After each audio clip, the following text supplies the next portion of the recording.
Hai sobat pecinta timnas, yuk support timnas Indonesia dengan membeli jersinya. Untuk link pembelian jersey tersebut yang original, kalian bisa langsung klik link di kolom deskripsi dan juga kolom komentar. Hai sobat Bal News, sekedar informasi, kami admin sedang membuat grup Telegram yang nantinya berisikan link live streaming pertandingan, baik itu pertandingan sepak bola timnas Indonesia maupun pertandingan badminton timnas Indonesia, dan juga ada link live streaming pertandingan yang lainnya.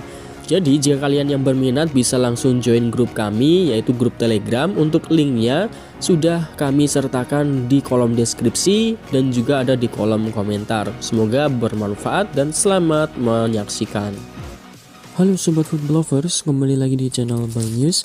Nah, kali ini Bal News akan membahas berita mengenai timnas Indonesia pada hari ini, part yang pertama.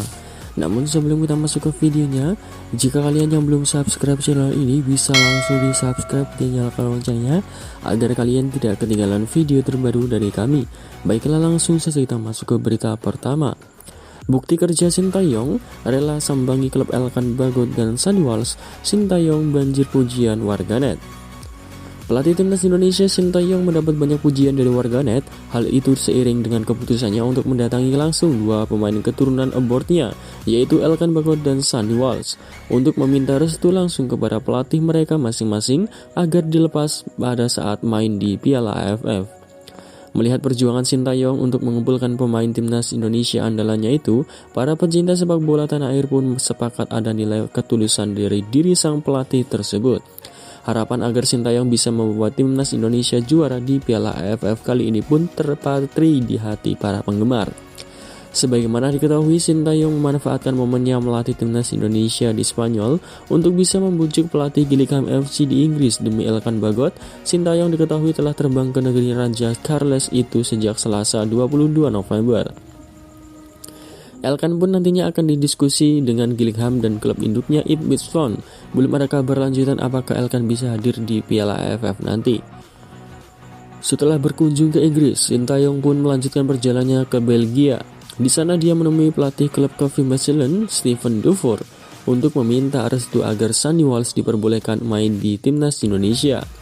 Perlu disadari, baik Elkan maupun Sandy, keduanya merupakan pemain andalan di klub masing-masing. Hal ini yang kemudian menjadi kekhawatiran Sintayong, mengingat Piala AFF juga tidak masuk dalam kalender FIFA. Sementara pemain abort skuad Garuda lainnya telah mendapat izin dari klubnya seperti Witan Sulaiman. Adapun pemain seperti Asnawi Mangkualam, Pratama Arhan, Jordi Amat hingga Sadil Ramdhani diketahui tidak memiliki jadwal laga karena kompetisi klub mereka telah rampung musim ini. Terlepas dari itu, Sintayong pun mengunggah momen perjalanannya tersebut di Instagram.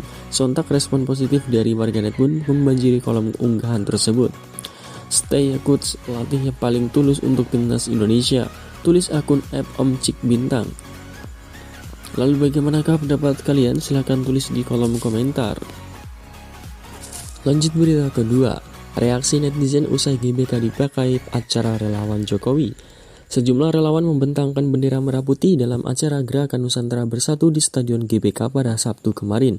Warganet riuh usai Stadion Utama Gelora Bung Karno digunakan acara Nusantara Bersatu yang diadakan relawan Joko Widodo. Frasa katanya GBK menempati peringkat nomor 1 trending Twitter saat ini. Ini sebagai sindiran warganet atas penggunaan GBK untuk kegiatan politik atau selain olahraga. Mayoritas warganet atau netizen mengkritik penggunaan GBK bukan soal digunakan relawan Jokowi, tetapi mengapa untuk acara lainnya seperti Piala AFF dan konser musik Blackpink tidak boleh. Konon katanya stadion GBK tidak boleh digunakan untuk apapun hingga Piala Dunia, ucap seorang netizen. Katanya GBK gak boleh dipakai, buat aturan sendiri, langgar sendiri, sehat selalu warga Indonesia.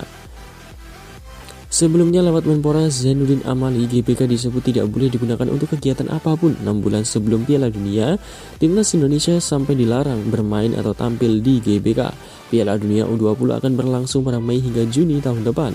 Dengan kata lain, pada November ini seharusnya sudah tidak bisa digunakan jika memang memakai ketetapan dan kemenpora. Pada 10 November lalu, setelah pengelola GBK datang ke kantornya, Amali mengatakan GBK tak boleh digunakan untuk kegiatan apapun sebelum Piala Dunia. Jika tetap digunakan, ia akan lepas tangan. Mengenai hal ini, Pusat Pengelolaan Gelora Bung Karno beralasan aturan FIFA menyebutkan Stadion Piala Dunia tidak boleh digunakan 14 hari sebelum waktu kick-off, bukan 6 bulan. Untuk kepastian ini, Direktur Utama PBGBK Rahmadi Afif akan bersurat ke FIFA. Namun hingga kini belum diketahui apa hasil dari korespondensi tersebut, telah membuat hasil atau belum. Lalu bagaimanakah pendapat kalian? Silahkan tulis di kolom komentar. Lanjut berita ketiga, tak hanya di AFF, PSSI incar posisi di AFC. PSSI tak menutup peluang demi bisa mendapatkan posisi di Konfederasi Sepak Bola Asia AFC seusai menempati satu kursi di Federasi Sepak Bola ASEAN atau AFF.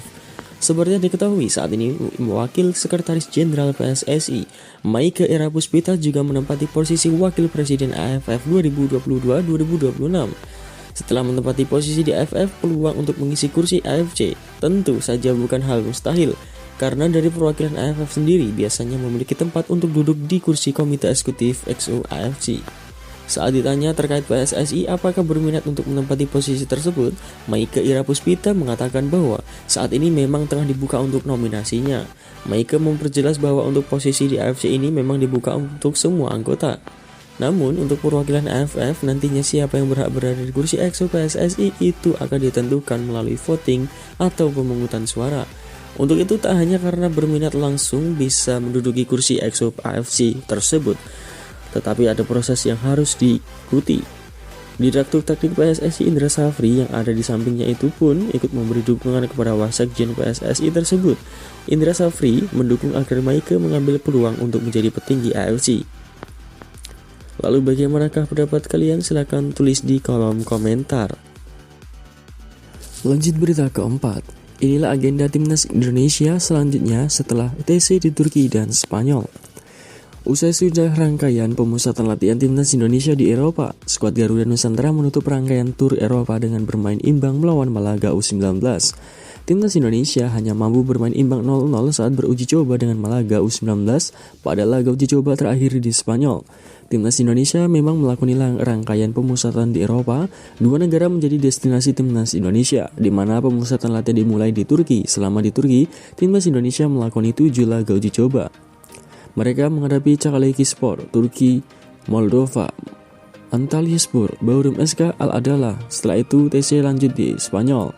Di negeri Matador, timnas Indonesia juga menggelar uji coba dengan catatan tanpa kemenangan, yaitu melawan Prancis, Slovakia, dan Malaga. Kini selepas pemusatan latihan di Eropa, timnas Indonesia sudah memiliki agenda lain. Sebagian pemain akan dikembalikan ke klub kecuali Marcelino Ferdinand, Muhammad Ferrari, dan Zaki Ashraf yang diikutkan bersama timnas senior untuk Piala AFF. Adapun timnas Indonesia U20 akan TC kembali sebagai persiapan menghadapi Piala Asia dan Piala Dunia. Iriawan berharap hasil positif didapat para pemain.